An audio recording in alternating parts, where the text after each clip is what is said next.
Hello வணக்கம். இது உங்கள் சிவி ஒன்று சொல்லணும். எப்படி இருக்கீங்க? இப்போ பார்த்தீங்கன்னா ஒரே கலவர பூமியாக பிக் பாஸ் வீடு போயிட்டுருக்கு. காரணம், இந்த பிக் பாஸ் சீசனில் இந்த ஒரு முக்கியமான வீக்லி டாஸ்க் பார்த்திங்கன்னா ஒரு பெரிய பிரளயத்தை ஏற்படுத்தியிருக்கு. பிக் பாஸ் வந்து சொன்ன ஒரு விஷயந்தான். ஏன்னா கூண்டோடு வந்துட்டு ஜெயிலு, அதுக்கப்புறம் வந்து கூண்டோடு வந்துட்டு டைரக்ட் நாமினேஷனு, கூண்டோடு வந்துட்டு எல்லாருக்கும் நாமினேஷன் ஃப்ரீ பாஸ், இது மாதிரி நிறைய விஷயங்கள் சொன்னதுனால எல்லாம் வந்துட்டு படபடபட இருக்காங்க. இன்னொரு விஷயம் என்னென்னா, எப்பயுமே வந்து ஃபன் டாஸ்க்கே வந்துட்டு இவங்க வந்து ஃபன்னாக பண்ண மாட்டாங்க. அப்படியே வந்துட்டு வெறித்தனமாக வந்து அவங்களோட வெஞ்சன்ஸ் சாத்திப்பாங்க. இப்போ இந்த மாதிரி ஒரு டாஸ்க் கொடுத்ததுனால என்ன பண்ணாங்கன்னா, அந்த கேரக்டர்லேருந்து கலாய்க்கணும்னு பார்த்து ரொம்ப பர்சனலாக போகிறாங்க. அதுலேயும் குறிப்பாக பார்த்தீங்கன்னா பிரஜன் வந்துட்டு நேற்று நைட்லேருந்து பார்த்தீங்கன்னா ரொம்ப மோசமாக வந்து விஜய் தாக்கக்கூடிய விஷயங்கள்லாம் வந்துட்டுருக்கு. அவங்க வந்து தொட்டு பேசுகிறது எனக்கு பிடிக்கல அப்படி இப்படின்ட்டு அதை வந்துட்டு விஜய் சாண்ட்ரா கிட்டையும் கம்ப்ளைண்ட் பண்ணாங்க. பட் சாண்ட்ரா எப்படி என்ன பண்ண முடியும்? அதை வந்து கமருதீன் சொல்லும்போது கமருதீன் வந்து காலையில் என்ன பண்ணார், ஆக்சுவலாக வந்து பிரஜன் வந்து நிறைய விஷயங்கள்லாம் பேசியிருப்பார் போல இருக்குது. அதுவும் சுபிக்ஷா கிட்ட வந்து அவர் சொன்ன விஷயங்கள்லாம் வந்துட்டு ரொம்ப மோசமாக பேசிகிட்டு இருந்தார். ரெண்டு பேரும் மாறி மாறி வந்து தொட்டுக்கிறாங்க, சாஞ்சிக்கிறாங்க அப்படி இப்படின்ட்டு. ஸோ இதெல்லாம் வந்து கேட்கும்போது யாருக்காக இருந்தாலும் கோவம் வரும். உடனே வந்து கமருதீன் கலாச்சாரர். அதுலேயும் வந்து கமருதீன் வந்து ரெமோ கேரக்டர் இருக்கிறதுனால அந்த லேடிஸ் வாய்ஸில் பேசுகிறதுனால இவர் உடனே வந்து லேடிஸ் மாதிரியே பேசி கலாச்சார். யார்? நம்ம பிரஜன். அது ரொம்ப பெரிய தவறு. நீங்கள் வந்து அவங்க கெட்டப்போ வந்துட்டு ரொம்ப கேவலமாக பேசக்கூடாது. ஸோ அது மாதிரி பண்ணவொடனே இவர் என்ன சொல்லிட்டாரு, ஒரு பொண்ணை வந்து கலாய்க்கிற நீலாம் ஒரு ஆம்பளைன்ட்டார்.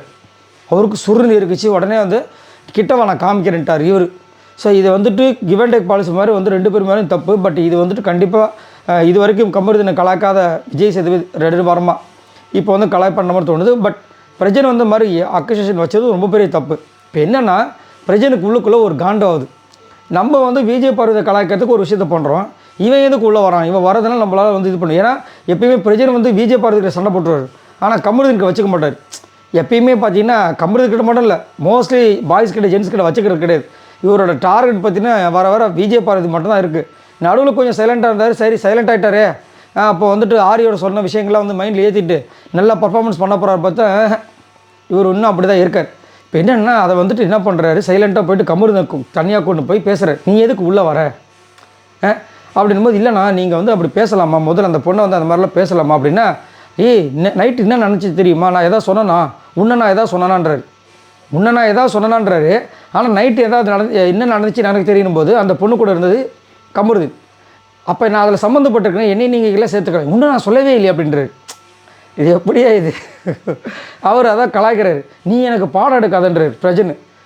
உனக்காக அப்படியே எமோஷனல் அட்டாக் பண்ணுறாரு. உனக்காக நான் வெளியே நடந்த விஷயத்த உனக்காக நான் தான் வந்து சொன்னேன், நீ எதுக்கு உள்ளே வர, நீ எனக்காக இது கூட பண்ண மாட்டேன்ற மாதிரி அப்படியே எமோஷனலாக பிளாக் பண்ணுறாரு. அவர் சொல்கிறாரு, இல்லைண்ணா நீங்கள் வந்து சொன்னது தப்பு, என்ன வேறு அதில் சம்மந்தப்படுத்திருக்கீங்க, அதை தயவு செஞ்சு பண்ணாதீங்க அப்படின்னு சொல்லிட்டு அப்படி இது பண்ணும்போது, சரி என்ன நடந்துச்சு அதை சொல்லுங்கன்னு இவர் கேட்குறாரு. இப்போ இவர் சொல்கிறாரு, நீ வந்துட்டு ட்ரெஸ்ஸு மாற்றினியா, கேரக்டர் விட்டு வெளியே வந்தியாமா. ட்ரெஸ்ஸு மாற்றி இது பண்ணால் இப்போ பேசிகிட்டு இருக்கும்போதே கேரக்டர் விட்டு வெளியே வந்தால் 2 பேரும் பேசிகிட்டு இருக்காங்க. இப்போ நைட்டு நடந்தது இவருக்கு வந்து இப்போ பெரிய பிரச்சனையாக இருக்குது பிரஜனுக்கு. நீ வந்து கேரக்டர் வெளியே வந்தியா, அந்த பொண்ணு உன் தோல் மேலே சாஞ்சிட்டு இருந்துச்சா, சரி அந்த பொண்ணு இவர் தோல் மேலே சாஞ்சா உங்களுக்கு என்ன? நீங்கள் 2 பேரும் வந்து அன்றைக்கி ஒரு நாள் மார்னிங்கில் ஒரு ஆக்டிவிட்டி கூட இல்லை, இவங்களாம் வந்து இப்போ நடுவில் ஒரு பழகையும் வச்சு இப்படி பண்ணோன்னே அப்படியே மூஞ்சை வந்து ஒரு மாதிரி மாற்றி பண்ணி ஒரு ஃபன்னியாக ஒரு விஷயம் பண்ணாங்களே. அப்போ வந்து சாண்ட்ரா என்ன பண்ணாங்க, உங்களை டக்குன்னு வந்து கிஸ் பண்ணாங்கள்ல, இதை யாராவது வந்து சொல்லிகிட்டு இருக்காங்களா? அது அவங்க அவங்களோட பர்சனல், அவங்க வந்து தோலை சாஞ்சாங்களே சம்திங்கு, அதை வந்து இங்கே வந்து போட்டு அது என்ன நடந்துச்சு தெரியுமா, ஐயோ இவர் சொல்கிறத பார்த்தா நம்மளுக்கு பதப்பதைக்குது, ஐயோ ஏதோ ஆகிடுச்சாப்போ அப்படின்ற மாதிரி. ஒன்றும் சொல்கிறதுக்கு இல்லை. So Prajan back to form வராரு. ஸோ நல்ல ஒரு வாய்ப்பு. இந்த 2 வாரம் சைலண்ட்டாக இருக்கும்போது சூப்பராக இருந்துச்சு. கொஞ்சம் கொஞ்சமாக ஓட்டு இன்க்ரீஸ் ஆகிற மாதிரி இருந்துச்சு. ஏன்னா ஆரி வேறு சப்போர்ட் பண்ண ஒரு காரணத்தினால. பட் அதை இவரே கெடுத்துக்கிறாரோன்ற மாதிரி இருக்குது. ஸோ இதை பற்றி உங்களோட கருத்துக்களை சொல்லுங்கள், மறக்காமல் கமெண்ட்ஸ் பண்ணுங்கள். பாய் நண்பர்கள்.